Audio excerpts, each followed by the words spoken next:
So I'm an Air Max 1 person, and probably more biased towards them, just because I just really love the silhouette, and it's one of Tinker Hatfield's finest in my opinion. And this is the Air Max 1 86 in the royal blue colourway.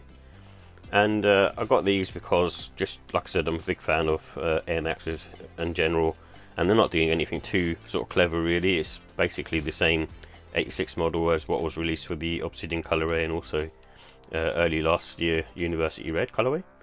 And this is probably one colour that I'd probably wear more so than the red pair, in all honesty.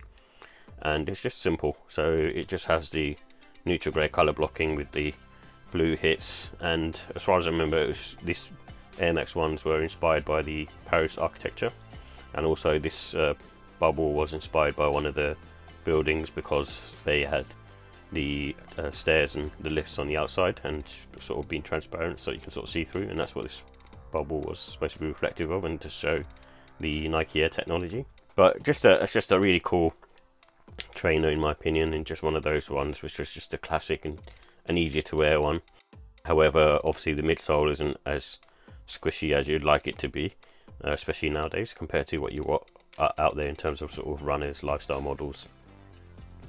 But I'd say this one probably doesn't feel as comfortable as a University Red pair. It's slightly, minuscule detail, but it might be because of they might have like a better insole in them. But I just found it's a bit more firmer than those, but not like it's bad. It still feels very much like an Air Max 1 at the end of the day, and it's just a cool sneaker to wear and to rock, especially during the summertime.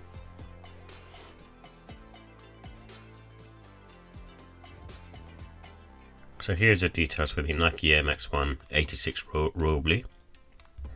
Comes in a royal blue, white and light neutral grey colour scheme. And these have a polyurethane cupsole with an airbag in the heel, and this is the 86 model version of the airbag, which is a lot larger in size. And it's primarily made up of mesh and synthetic upper material, so the synthetic is mainly these sort of felt materials. And the price was £145. With the comfort and sizing, this is more on the sort of medium to firm side. I feel like they don't feel as comfortable as the University Red 86 pair. However, it's very sort of minor when I sort of compare the differences, and it might be just the fact that because the University Red is sort of worn in. However, these feel more similar to the Obsidian pair that released last year as well.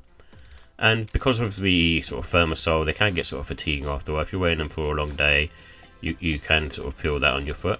And especially because of the fact that the heel is more elevated than most sneakers, so you can cause sort of tension on your forefoot. And I would recommend going true to size on these. I think true to size works really well. I tend to just go up half a size because it's like the extra bit of space, and especially like being sort of a versatile sneaker that, if I want to wear sort of thicker socks with this, I can do. And I would say the sole is very much a product of the 80s. It's not very good for wet conditions, especially being a runner of that period. It's one of those ones where it's not as good as sort of the newer tech that's out there. So with the look and style, it's a classic and timeless design. It's an Air Max 1 at the end of the day, so you can't go wrong with a pair of these. And because of the royal blue colourway, it lends itself well to wearing sort of spring, summertime, and the breathable mesh upper really sort of provides that nice feeling on foot during the sort of hot summer days.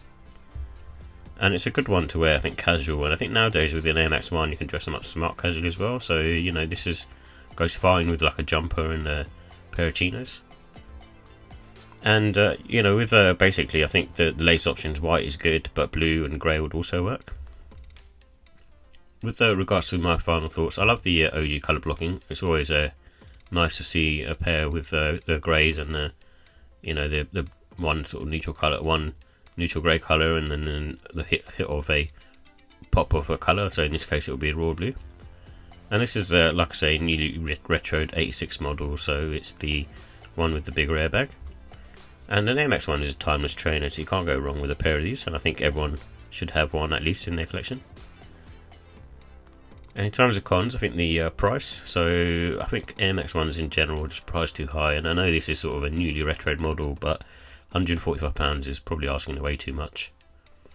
And then because of the materials as well, so the materials aren't great on these. It's like mainly sort of synthetic and mesh materials, and the felt I'm not really a big fan of. I know it's like an original feature, but comparing them to the sort of tall yellows, which are sort of mainly leather materials, I just prefer that look. And like I say, they're not as comfortable as the University Red pair. It's very sort of minor details, but you won't really notice it if you don't have them a pair of University Reds to compare them to. So with the look and style, I'll still give this pair a 5 out of 5. It's a very wearable colour, and probably more wearable than the University Red in my opinion. And the comfort, I'm going to give it a 4. I don't think it's as bad as a standard Air Max one. I think it's slightly more comfortable because the bigger Air Max unit just provides that little bit of extra give. And the quality, I give that a 4. It's just because of the fact that it's just using sort of synthetic and sort of felt materials. It's not great. And the pricing, I think it's too high on the price side, so it's just a little bit too high for this kind of pair. And I know it's a newly retro pair, so I think anywhere if it floated around sort of the £120 mark, it would be better. But I think overall I'll still give it a 5 out of 5. It's just because it's a classic sort of OG colourway, and you can't really go wrong with this pair. And you know, if you're looking for an Air Max 1 and an OG colourway, it's like this is probably a must-have.